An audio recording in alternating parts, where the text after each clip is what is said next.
إن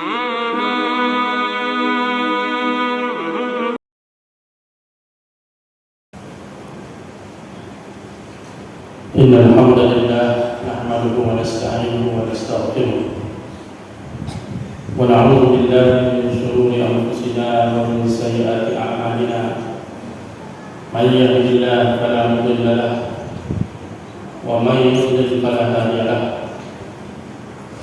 أشهد أن لا إله إلا الله وحده لا شريك له وأشهد أن محمدا عبده ورسوله وصفيه من خيرة خلقه وخليله اللهم صل وسلم وبارك على هذا النبي الكريم وعلى آله وصحبه ومن اهتدى بهديه واستنى بسنته إلى يوم الدين.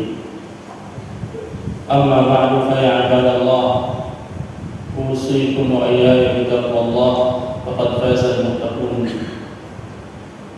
قال الله تعالى في القرآن الكريم أعوذ بالله من الشيطان الرجيم يا أيها الذين آمنوا اتقوا الله حق تقاته ولا تموتن إلا وأنتم مسلمون. Hadirin kaum muslimin dan muslimat sidang jemaah Jumat yang dirahmati Allah Subhanahu wa taala. Senantiasa kita bersyukur dan memuji Allah Subhanahu wa taala.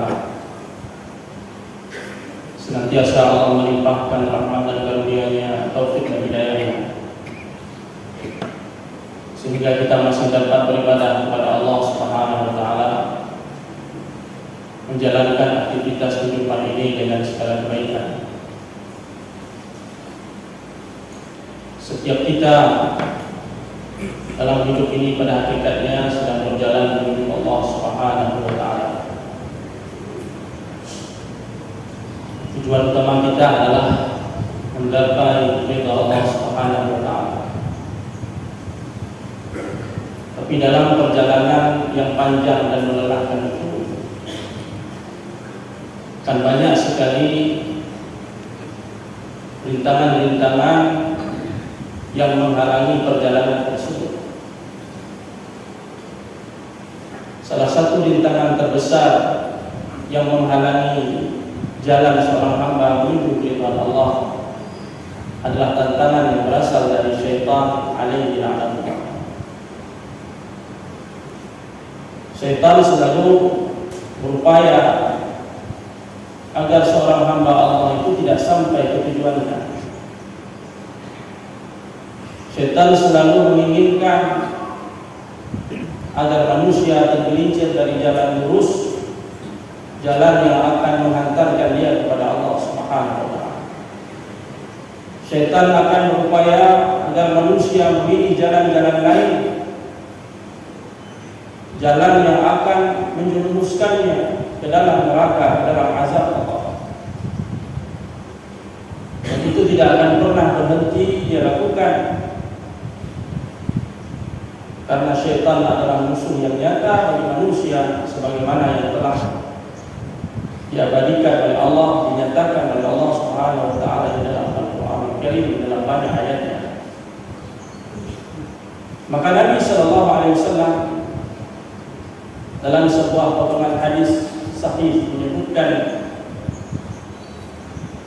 kullun nas yaghdu fabari'un nafsah famu'tiquha aw mubiquha. Semua manusia itu setiap hari dia menjalani kehidupan ini, menjalankan segala aktivitasnya, memulai harinya dengan segala aktivitas. Pada hakikatnya manusia sedang menjual dirinya. Fabari'un nafsah. Apapun aktivitas kita kemarin, hari ini dan seterusnya, sebenarnya kita sedang menjual dan menjajakan diri kita. Karena kita menjual diri kita, maka sudah ada pihak yang akan membeli. Kemudian kata Nabi, famu'tiquha aw mubiquha. Ada yang menjual dirinya dalam rangka membebaskan dan menyelamatkan dirinya. Dia menjual dirinya itu untuk membebaskan dirinya dan menyelamatkan dirinya dari azab, dari kesengsaraan, dari kehinaan. Namun ada juga orang yang menjual dirinya,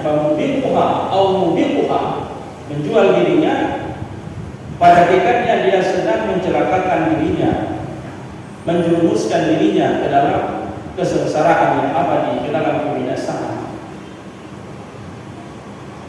Tergantung kepada siapa kita menjual diri ini. Karena pihak yang membeli banyak orang yang ingin membeli diri kita, jiwa kita, yang ingin membeli harta kita. Kepada siapa kita menjualnya, ini akan sangat menentukan kebahagiaan kita dan keselamatan kita di kemudian hari. Apabila salah kita menjual diri kita ini, maka kita akan membinasakan dan merugikan diri kita sendiri. Siapakah pihak yang akan membeli itu? Yang membeli itu pertama sekali adalah Allah Subhanahu wa Ta'ala.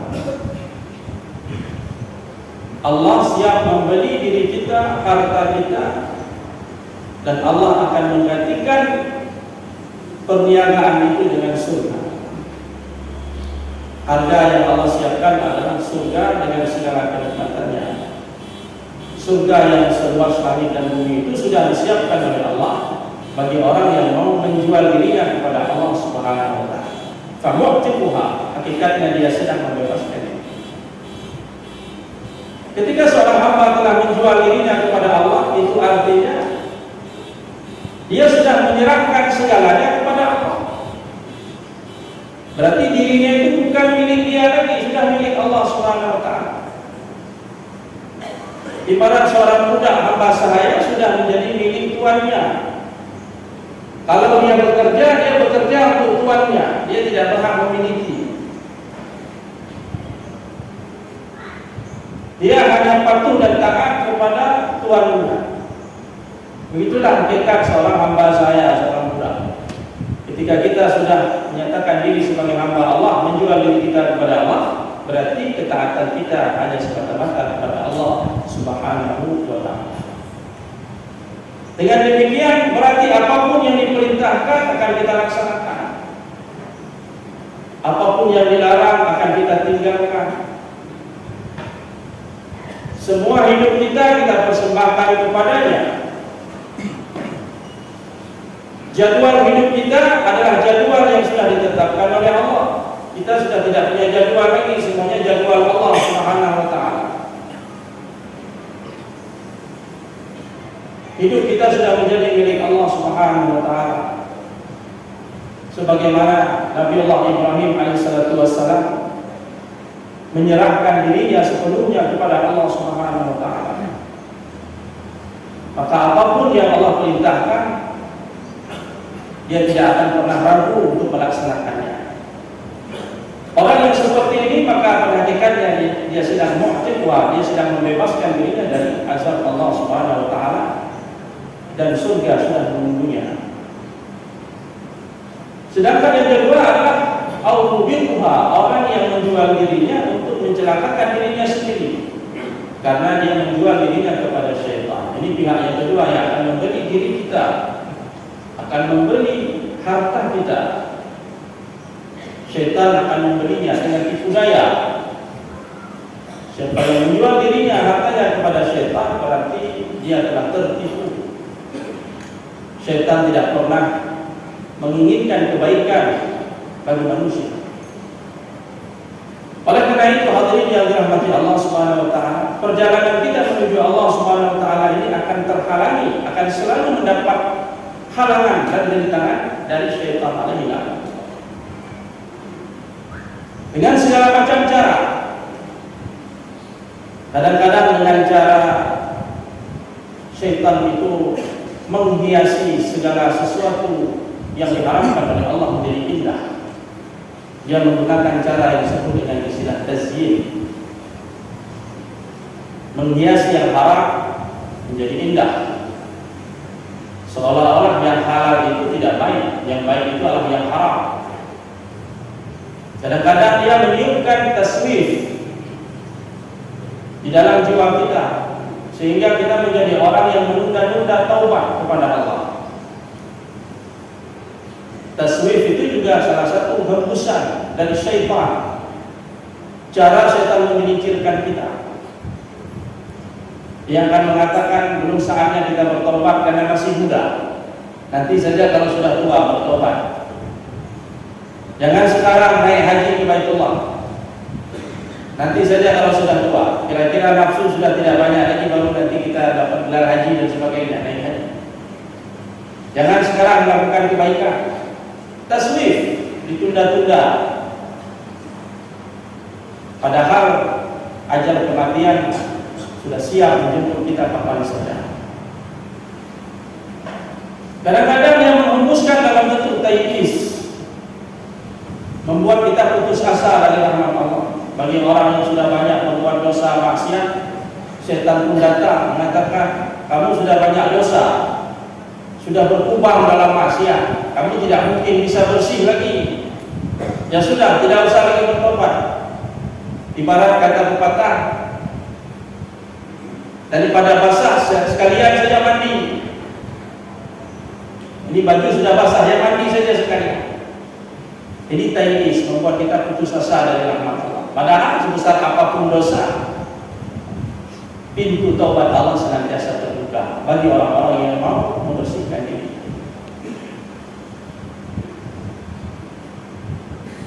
Kadang-kadang syaitan menghembuskan dalam bentuk tahwil, membuat kita meringan-ringankan dosa. Ada satu dosa, ada satu larangan Allah dan Rasulnya. Syaitan kadang-kadang membuat kita merasa ini adalah sesuatu yang kecil, tidak ada masalah. Ini cuma dosa kecil saja, bukan dosa besar. Jadi tidak ada masalah, lakukan saja, nanti ada taubat. Tahwil. Jadi segala macam upaya syaitan untuk menggelincirkan kita dari jalan Allah Subhanahu wa taala. Dan itu kita hadapi siang malam, setiap saat. Oleh karena itu, kaum muslimin yang dirahmati Allah Subhanahu wa taala, dalam rangka menghadapi gangguan-gangguan syaitan ini yang mencoba menghalangi kita dari jalan Allah, maka agama kita mensyariatkan yang namanya isti'adzah atau ta'awudz. Di antara cara dia menghadapi syaitan itu adalah dengan memohon perlindungan kepada Allah Subhanahu wa taala. Ini merupakan sesuatu yang disyariatkan. Al-Imam Ibnul Jauzi rahimahullah di dalam kitabnya Mustadul Ma'arif mengatakan bahwasanya ta'awuz ini, isti'adzah ini adalah sesuatu yang mutawatir dari Nabi sallallahu alaihi wasallam. Hadisnya terlalu banyak dari Rasulullah, walaupun bukan mutawatir lafzi tapi mutawatir maknawi. Kalau dilihat hadisnya hadis ahad. Kalau dilihat satu persatu hadis tentang Rasulullah beristi'adzah memohon perlindungan kepada Allah, hadisnya ahad. Tapi kalau dikumpulkan, diakumulasikan semua keadaan di mana Rasulullah memohon perlindungan kepada Allah, maka terwujudlah satu istilah namanya hadis mutawatir maknawi. Dalam banyak kesempatan Nabi SAW memohon perlindungan kepada Allah. Dalam hadis sahih disebut Nabi berlindung kepada Allah dari sifat kikir, minal bukhli, sifat kikir. Kemudian Rasulullah berlindung dari sifat pengecut.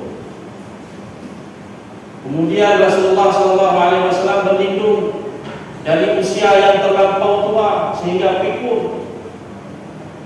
Kemudian Nabi juga berlindung dan mengajak kita untuk memohon perlindungan kepada Allah dari azab neraka, dari fitnah kubur, azab kubur, dari kejahatan dajjal, fitnah kehidupan dan kematian, dan banyak hal.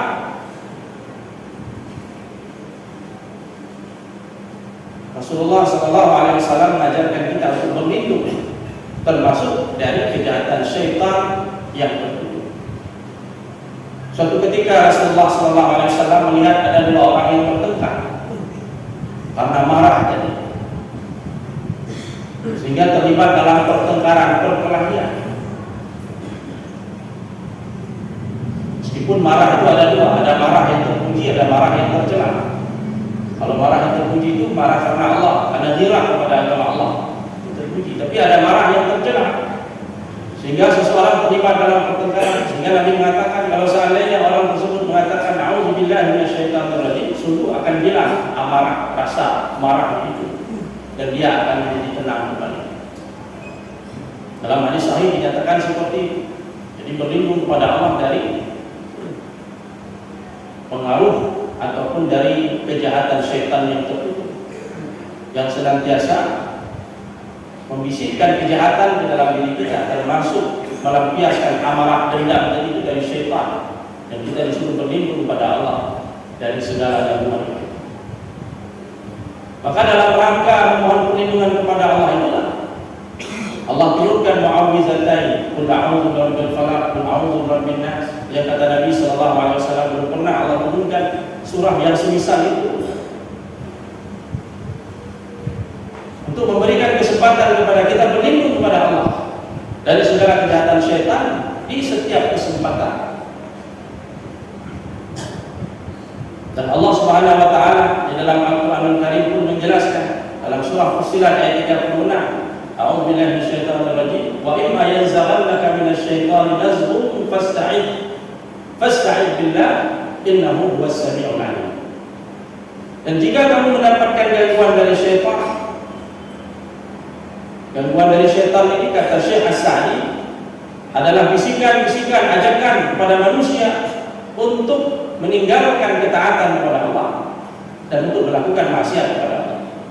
Jadi nazghun ini bisa dalam bentuk terputar, yang seharusnya kita taat kepada Allah akhirnya kita tidak taat, itu nazghun minasyaitan. Atau fi'lul munkarat, ketika bermunkarat, melakukan kemungkaran yang dibenci oleh Allah, itu pun nazghun minasyaitan dalam bentuk-bentuk dan cara-cara yang telah kita sebutkan tadi. Apabila kalian mendapatkan gangguan seperti itu dari syaitan, fasta'idz billah, maka mohonlah perlindungan kepada Allah Subhanahu wa taala, innahu huwas samiul alim. Sesungguhnya Allah itu Maha mendengar lagi Maha mengetahui. Jadi kalau kita membaca dan memahami ayat ini, berarti hampir setiap saat kita harus beristiadah kepada Allah. Tidak ada waktu kecuali kita beristiadah, mohon perlindungan kepada Allah Subhanahu wa taala terhadap diri kita dan keluarga kita. Karena gangguan syaitan itu datang kapan saja. Syaitan itu mengganggu kita tidak mengenal waktu, tidak mengenal keadaan, kapan saja. Bahkan pada saat orang baca Quran pun diganggu. Makanya ketika baca Quran, fa idza qara'tal Quran fasta'idz billahi minasyaitonir rajim. Padahal Quran itu kan ibadah. Kalau kita selama ini identik kalau baca Quran syaitan lari, tapi justru ketika orang baca Quran syaitan datang mengganggu kita, dihembuskan sifat-sifat keburukan pada diri kita. Makanya ada orang baca Quran tapi tujuan membaca Qurannya tidak benar, ada riya dalam hatinya, itu dari syaitan. Ada orang membaca Quran dengan cara-cara yang tidak dibenarkan dalam agama, itu juga bagian dari syaitan, talbis iblis. Syaitan membuat sesuatu yang seolah-olah dianggap baik ternyata itu tidak baik. Kadang-kadang kita baca Quran, kita mencoba memahami ayat Quran, datang syaitan, dia masukkan pemikiran yang salah. Banyak orang yang sesat gara-gara baca Quran. Kenapa? Tidak paham ayat Quran itu. Dia tidak punya ilmu. Kemudian syaitan mengajak dia untuk mencoba memahami sendiri ayat itu. Dia tidak punya perangkat ilmu untuk memahami ayat Quran, dia coba memahaminya sendiri, akhirnya sesat. Banyak orang sesat gara-gara baca Quran, belajar Quran sendiri tanpa ilmu. Ayat Qurannya benar dia baca, tapi pemahamannya bisa salah. Itu dari syaitan. Akhirnya keluarlah pemikiran-pemikiran yang menyesatkan, padahal ayatnya Quran. Tapi karena pemahaman tidak sesuai dengan pemahaman Rasulullah sallallahu alaihi wasallam, para ulama-ulama yang muktabar, akhirnya salah. Kesalahan dalam memahami Quran itu dari syaitan. Maka disuruh berlindung kita. Syaitan ini datang dalam segala kesempatan. Ketika sholat pun begitu. Ketika ada saf-saf yang rendah, ada kesempatan celah syaitan untuk merusak ibadah kita. Ketika kita dapat nikmat, syaitan pun datang. Bagaimana kita kufur kepada Allah dengan nikmat tadi? Ketika kita dapat musibah, syaitan pun datang membuat kita tidak sabar, menjadikan kita mengeluh dan bersuzan kepada Allah Subhanahu wa taala atas musibah ini. Pada saat kita sendiri, syaitan pun datang. Pada saat kita bersama-sama, syaitan pun datang untuk merusak hubungan ukhuwah kita.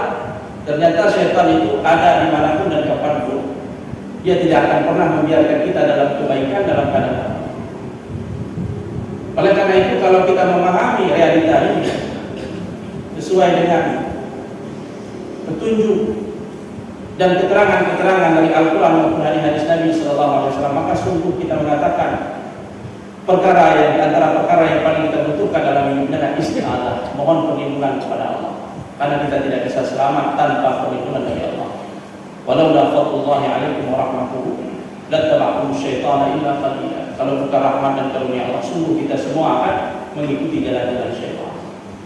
Oleh karenanya, marilah kita coba mengikuti, mencontoh Nabi Sallallahu Alaihi Wasallam, seorang hamba Allah yang paling mulia, yang telah dijamin keselamatannya oleh Allah Subhanahu Wa Taala. Tapi beliau adalah orang yang paling banyak beristi'adzah, memohon perlindungan kepada Allah Subhanahu Wa Taala dalam segala kesempatan. Demikian kaum muslimin yang dirahmati Allah, mudah-mudahan ini menjadi nasihat dan renungan bagi kita semua. Barakallahu li wa lakum fil Qur'anil 'azim wa nafa'ani wa iyyakum bima fihi min al-ayati wal dhikri hakim wa taqabbal minni wa minkum tilawatahu innahu huwas samiul 'alim.